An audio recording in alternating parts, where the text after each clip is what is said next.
बिस्मिल्लाहिर्रहमानिर्रहीम। दोस्तों, आज मैं आप लोगों को सिखाऊंगा कि आप अपने कंप्यूटर की पार्टीशन में से किसी एक पार्टीशन को कैसे हाइड कर सकते हैं।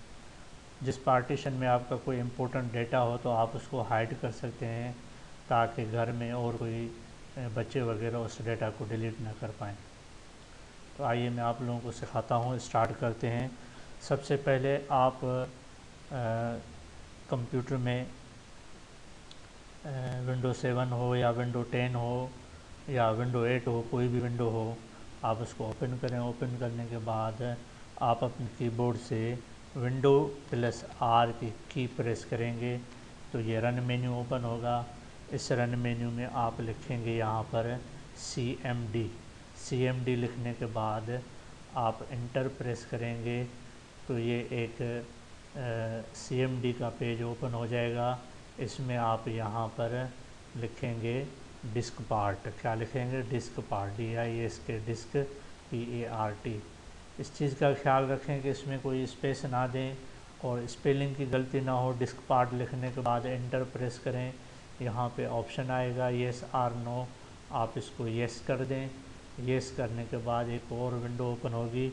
यहाँ पे आप इसमें लिखेंगे लिस्ट वॉल्यूम। लिस्ट वॉल्यूम लिखने के बाद आप इंटर प्रेस करें। जैसे इंटर प्रेस करेंगे तो यहाँ पर हमारे पास 3 वॉल्यूम शो हो जाएंगे।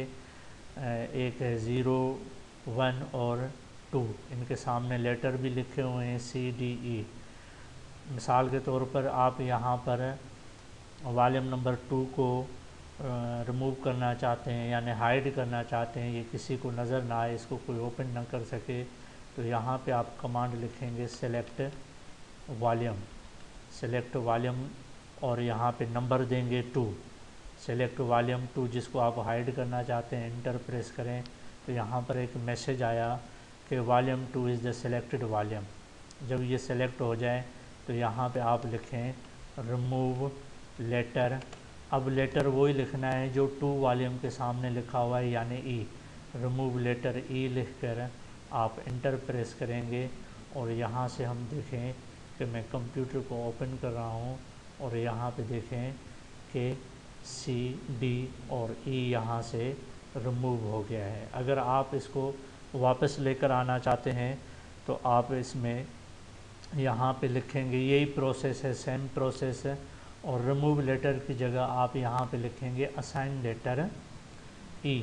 तो यहाँ पे आप लिखें ASSIGN असाइन लेटर E लिखने के बाद इंटर प्रेस करें तो यहाँ पे देखें कि ये मैसेज आया है कि ये लेटर जो है वो असाइन हो गया है। अब हम यहाँ पे कंप्यूटर के आइकन को ओपन करते हैं।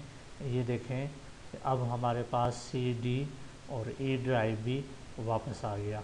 इसी तरह आप अपने कंप्यूटर में CMD के ज़रिए इसको हाइड कर सकते हैं और उसके बाद आप उसे असाइन भी कर सकते हैं। अगर आप लोगों को ये वीडियो हेल्पफुल लगी और अच्छी लगी, आपको फ़ायदा हुआ, तो मेरे चैनल को सब्सक्राइब करें। Thanks for watching this video. अल्लाह हाफ़िज़।